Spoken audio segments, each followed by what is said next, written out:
Bom, a gente vai falar agora sobre fatores, tá? Esse é um elemento muito importante do R, mas ele faz mais sentido quando tiver associado com recursos e estruturas mais avançadas do que aquelas que a gente já viu até aqui. Bom, a gente vai fazer uma apresentação preliminar, tal, mas vamos poder mostrar só o poder total deles mais adiante. Bom, a ideia básica dos fatores é que eles são subgrupos, eles permitem criar subgrupos dos dados. Aí, naturalmente, para que serve subgrupo? Aí imagina um país enorme como o Brasil, que tem estados, na verdade tem regiões, tem estados, tem municípios e naturalmente dentro dos municípios tem bairros, enfim, tem diferentes subdivisões.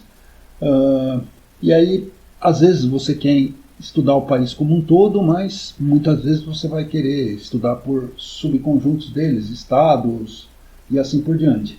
Então, para isso que servem os fatores. Eles são, em poucas palavras, eles são uma forma muito conveniente, elegante, etc., para criar subgrupos no R, né? E os fatores também estão muito ligados com toda a estatística. Aqui no R, os dados, as subdivisões dos fatores são chamadas de níveis. Em estatística, são algumas vezes chamados de tratamentos, tá? Mas a ideia é a mesma, é quando você tem o que muda nos seus dados, dada uma certa condição. Em poucas palavras é isso. Bom, e um outro ponto importante é que quando a gente estuda um objeto mais complexo, né, como, por exemplo, os rendimentos de uma pessoa, a gente tem uma linha que vai ter, vamos dizer, a ficha da pessoa. A gente imagina uma tabela, podemos imaginar uma tabela dessas do Excel, de uma planilha qualquer, ou até de um banco de dados, né, onde eu tenho várias colunas. Então, por exemplo, se eu estivesse estudando rendimentos, etc., eu teria duas colunas, uma de rendimentos, né, o incomes, e outra de estado, por exemplo. E naturalmente eu teria muito mais. Teria nomes das pessoas, talvez CPF, endereço, etc.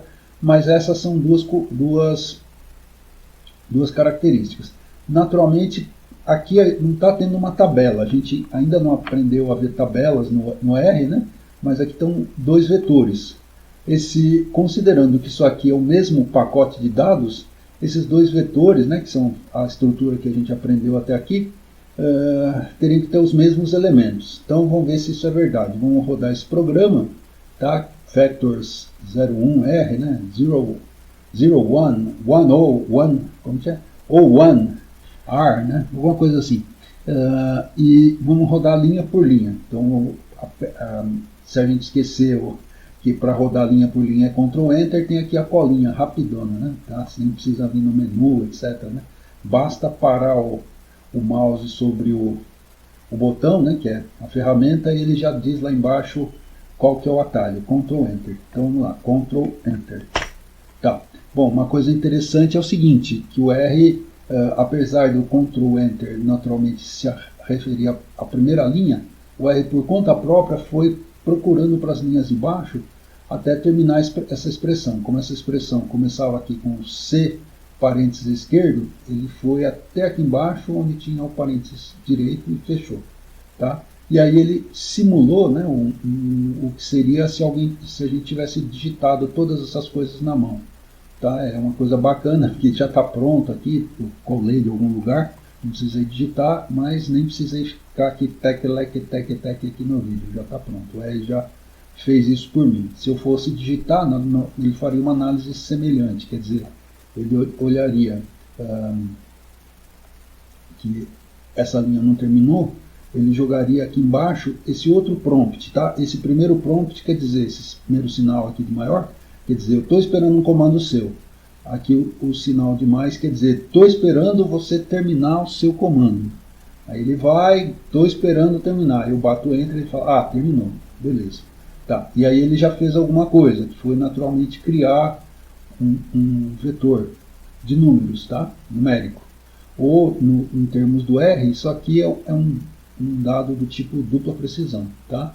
Lembra que no R, para a gente ter um dado inteiro, precisaria colocar um L aqui no finalzinho. Então 61L, por exemplo. Então vou ver aqui a mesma coisa com state. Ctrl Enter, beleza, o state já fez direitinho. Agora, como eu falei, essas coisas só têm sentido supondo que, por exemplo, a posição 1 do incomes tem a ver com a posição 1 do state. Essa análise, essa expectativa só tem sentido se os dois tiverem o mesmo comprimento. Tá? E aí, de fato, eu usando essa função length aqui, eu vi que os dois têm o mesmo comprimento. Tá? 30 e 30. Bom, agora finalmente a gente vai criar o fator. Tá? O nosso fator vai chamar stateF, que é um fator baseado no vetor state. Okay? Então vamos ver. Bom, então quando eu fiz isso, né, fiz essa atribuição, né, na verdade criei essa variável desse tipo e coloquei os parênteses, ele entendeu que eu queria também que esse valor, o valor dessa variável, né, do stateF, fosse mostrado. E de fato ele foi mostrado aqui. Então, em poucas palavras, esse é o fator. Tá? Ele é ele tem duas coisas. Em primeiro lugar, os levels, né, os níveis. Ele olhou aqui, primeiro ordenou por ordem alfabética, né, e eliminou as repetições. Então ele chegou à conclusão que tem esses 8 valores aqui. Tá? Mas ele preservou a ocorrência. Né? Então aqui era TAS no original, continuou TAS aqui. Assim, isso aqui são siglas de estados australianos. Tá? Os australianos, do mesmo jeito que a gente tem aqui SP, RJ, AL, etc., né? Siglas dos estados, na Austrália eles têm também essas siglas. Tá? Naturalmente aqui a gente restringe tudo a 2 letras, lá eles usam ou 2 ou 3, pelo menos, né? Nessa lista aqui. Bom, e aqui então são os níveis do fator. Beleza. Agora vamos tentar xeretar para ver o que é esse danado desse fator. Aqui então vamos ver os níveis que são, né?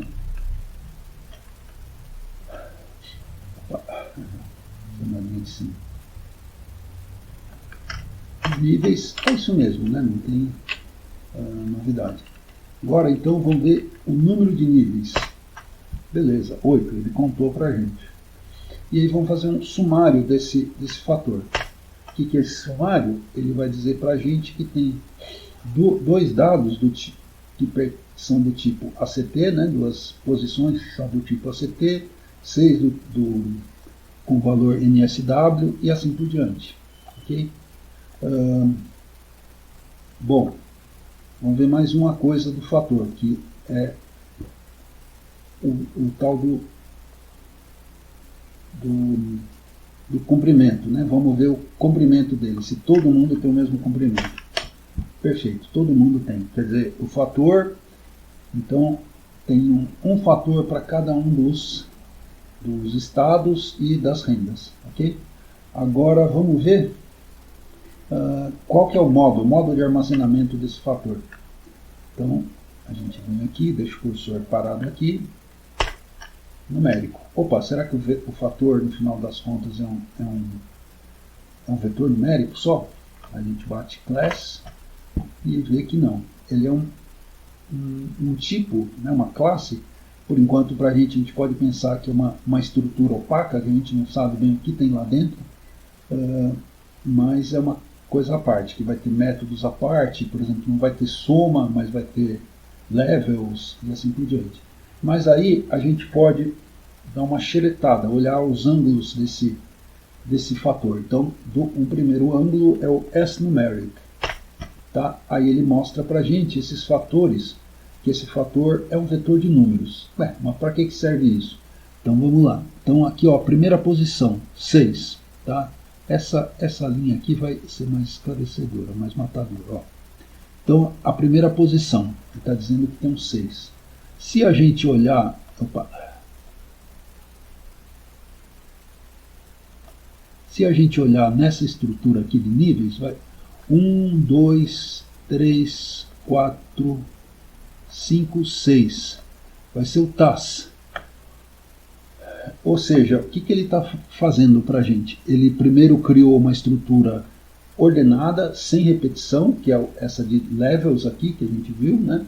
ACT, NSW, que está em ordem alfabética, e depois ele foi lá e associou cada uma dessas posições com um número. Tá? Então, ele está dizendo para a gente que essa posição aqui do vetor StateF, né, na verdade do vetor TAS, corresponde ao fator de número 6, a posição 6. E isso vai ser interessante quando eu selecionar. Eu vou, por exemplo, se eu selecionar essas duas coisas, eu vou ter todo mundo mapeado no fator 6. Aí fica mais fácil as coisas serem processadas. E um monte de contas vão ser melhor feitas desse jeito. E por último, vamos ver como que a gente força, né, converte esse fator para caractere. Aí ele vai trazer de volta a base, né, quem deu origem a esse negócio. Então essa coerção permitiu para a gente xeretar um pouco o que tem lá dentro de informação. Tá? Não tem tudo, tá? Mas essas duas formas já iluminam um pouquinho. Bom, tem bastante coisa mais para falar, né? Tem um monte de... É uma coisa extremamente flexível, tem um monte de opções. Uma delas que a gente vai fazer no próximo momento é traduzir esses TAS, SA, QLD para nomes de estados australianos, tá? Isso é facinho de fazer.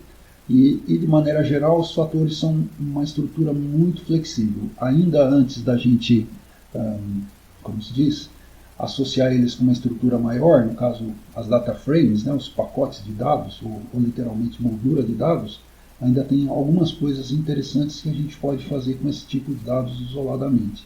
Mas já tendo a consciência que ele é uma coisa diferente, o fator é uma coisa diferente dos vetores que a gente viu até aqui, vetores de tipos básicos. Ele já é uma coisa que foi construída usando os tipos básicos anteriores. Como a gente viu nessa coerção aqui, dentro do mesmo fator já tem dois tipos básicos. Quando a gente converteu, naturalmente, só foi possível converter para numérico, ou para inteiro, né?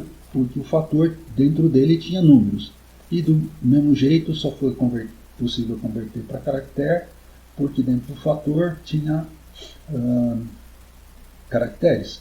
E então significa o seguinte, que o fator já é um tipo composto, ele está usando, né, elementos das outras classes, tá, para se compor. Tá? Ele é básico ainda, as coisas que a gente vai ver são mais poderosas, mais complexas, mas ele já tem uma complexidade um nível acima dos vetores convencionais de caracteres, de números, de booleanos, né, números inteiros, números em ponto flutuante e até do tipo raw que a gente viu até aqui. Tá? Muito obrigado e até breve quando a gente vai falar um pouquinho mais de fatores.